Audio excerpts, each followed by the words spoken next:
evening, students.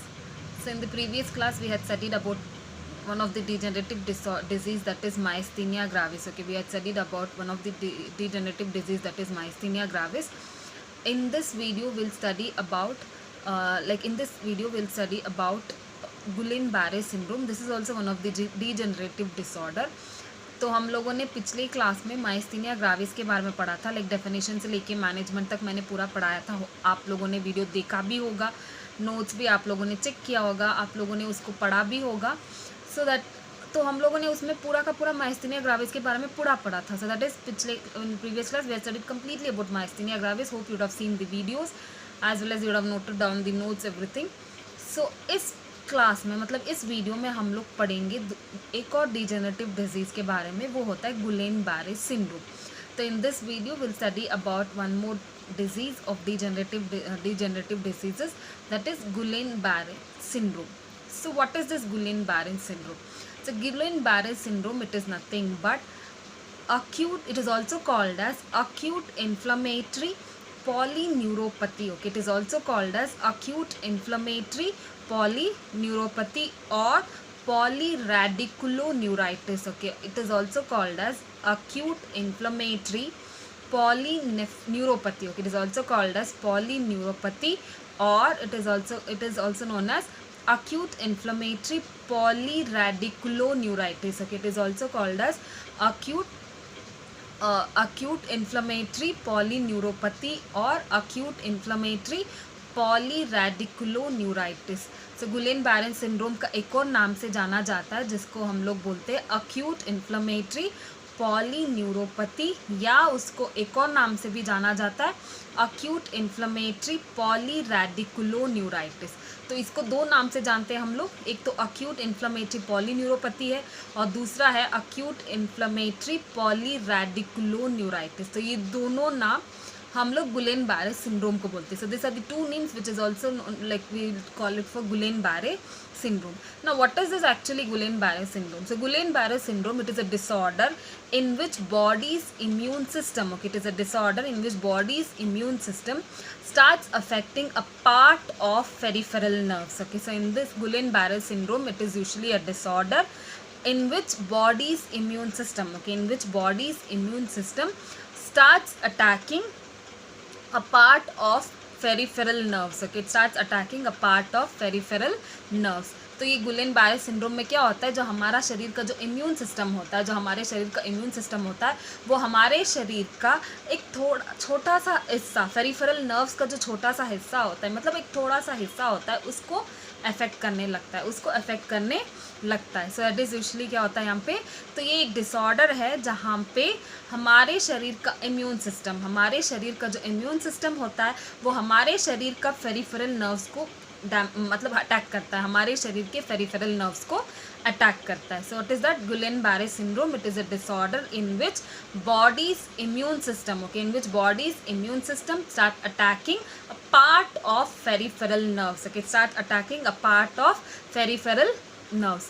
तो यहाँ पे क्या हो रहा है गुलेन-बारे सिंड्रोम में, सो यहाँ पे एक डिसऑर्डर होता है जहाँ पे हमारे शरीर का जो इम्यून सिस्टम होता है वो हमारे शरीर का पेरिफेरल नर्व्स को अटैक करने लगता है, हमारे शरीर के पेरिफेरल नर्व्स को अटैक करने लगता है. So that is usually about this Guillain Barre syndrome. So it is usually about this Guillain-Barré syndrome.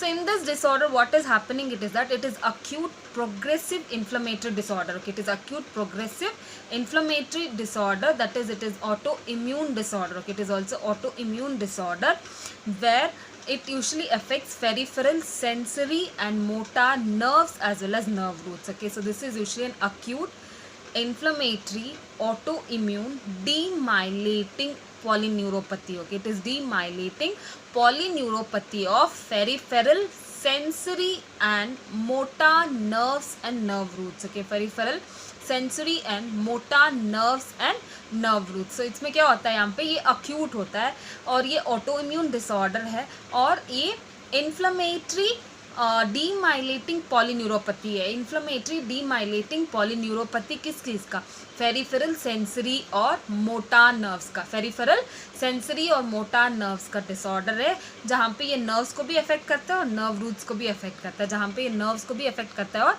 Nerve roots को भी affect करता है. So that is usually about this thing. So this is in acute autoimmune inflammatory demyelinating polyneuropathy. Okay, demyelinating polyneuropathy of peripheral sensory and motor nerves as well as nerve roots. So एक disorder है जहाँ पे ये मतलब peripheral sensory और motor nerve और उसके nerve roots को डैमेज करता है, उसके नर्व रूट्स को डैमेज करता है. और ये एक ऑटो इम्यून डिसऑर्डर है, ये ऑटो इम्यून डिसऑर्डर है. डीमाइलेटिंग मतलब जहाँ पे माइलिन शीथ को डैमेज होने लगता है, माइलिन शीथ जो वहाँ पे होता है वो डैमेज होने लगता है. सो माइलिन शीथ होता है ना, वो डैमेज होने लगता है. So that is usually about this thing. उसके बाद this disorder was usually first identified by French physician. Okay, it was named after French physician. Okay, so this was named after French physician Guillain-Barré and Stroll. Okay, Guillain-Barré and Stroll, because in the year 1916, because they both were identified with this disease. Okay, they both were identified with this disease. ये जो नाम दिया है ना Guillain-Barré syndrome, ये French physician के नाम से जाना जाता है, फ्रेंच फिजिशियन के नाम से जाना जाता है. मतलब गुलेन-बैरे और स्ट्रॉल. ओके, गुलेन-बैरे और स्ट्रॉल, क्योंकि ये दोनों को ना ये डिजीज़ आया हुआ था. ये दोनों को डिजीज़ आया हुआ था कौन से साल में? 1916 में. कौन से साल में? 1916 में. तो इसलिए इनको ये दोनों को ही पहला डिजीज़, ये जो आइडेंटिफाई होता है ना, इन दोनों में ही पहला आइडेंटिफाई हुआ था, इन दोनों में ही पहले आइडेंटिफाई हुआ था. इसलिए ये डिजीज़ का नाम उन बंदों के नाम के ऊपर से रखा गया, उन बंदों के नाम के ऊपर से रखा गया.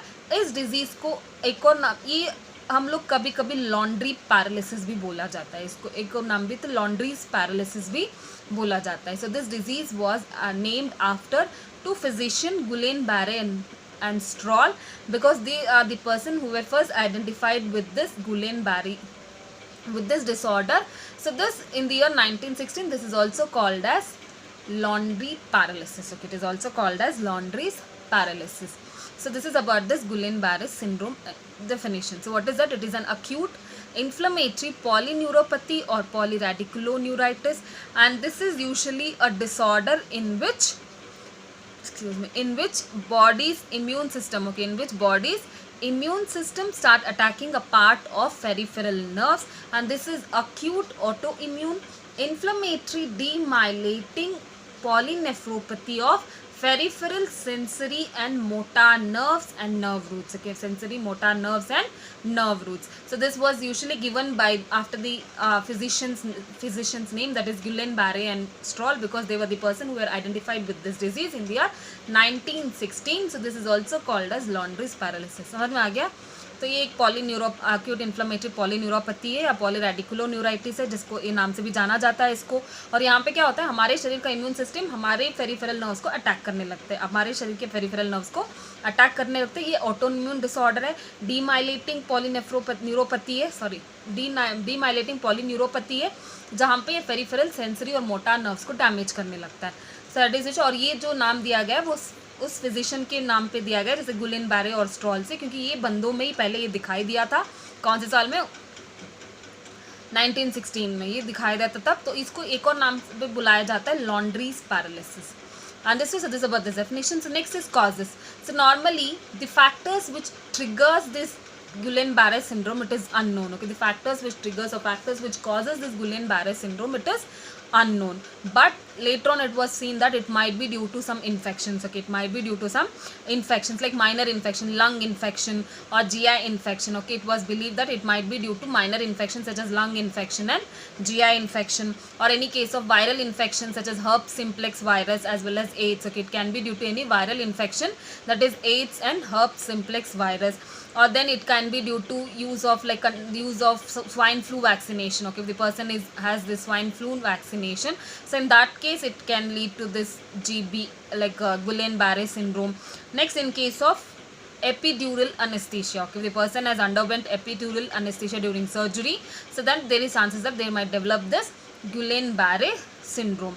And next, in case of systemic lupus erythematosus, I have told you long before also, that is our own immune system start attacking our own tissues. Okay, so our own immune system start attacking our own tissues. So that is systemic lupus erythematosus. So that is usually there.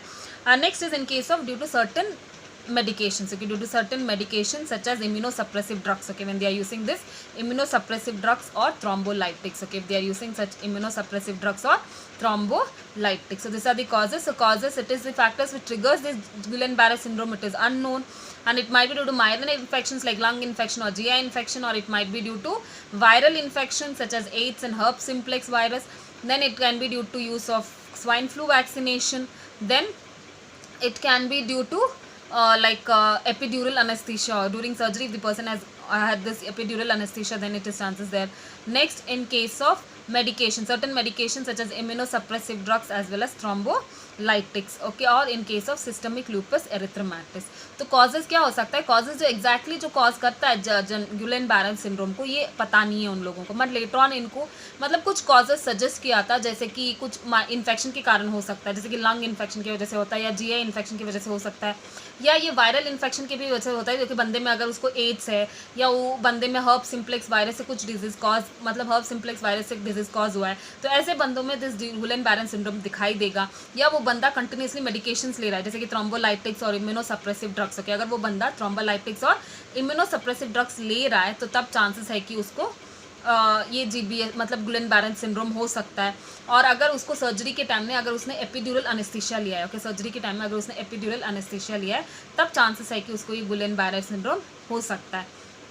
और उसके अलावा अगर इसको अगर systemic loops एरिथ्मेटस है, उसको अगर systemic loops एरिथ्मेटस है, सिस्टमिक लूपस एरिथ्मेटस मैंने पहले पिछले क्लास में बताया था, जहाँ पे अपना ही इम्यून सिस्टम हमारे शरीर के टिश्यूज़ को डैमेज करने लगता है, उनको लगता है कि वो फॉरेन मटेरियल है, तो उनको वो डैमेज करने लगते हैं, तो हो सकता है। अगर वो स्वाइन फ्लू का वैक्सीनेशन लिया है, अगर उन्होंने स्वाइन फ्लू का वैक्सीनेशन लिया है, तभी भी चांसेस है कि उनको गुलेन-बारे सिंड्रोम हो सकता है, यानी कि अननोन है। उसके बाद कुछ इन्फेक्शन की वजह से हो सकता है, लंग इन्फेक्शन और वायरल इन्फेक्शन, जीआई इन्फेक्शन की वजह से हो सकता है, वायरल इन्फेक्शन की वजह से हो सकता है, मेडिकेशंस ले रहे हैं वो कंटिन्यूसली थ्रोम्बोलाइटिक्स और इम्यूनोसप्रेसिव ड्रग्स, या स्वाइन फ्लू वैक्सीनेशन की वजह से हो सकता है, या उस बंदे में सिस्टमिक लूपस एरिथ्मेटस ऑलरेडी है उसको, और उसके बाद अगर उसने मतलब एपिड्यूरल अनेस्थीसिया लिया है सर्जरी के टाइम में। सो दैट इज़ यूजुअली ये होता है कॉजेस।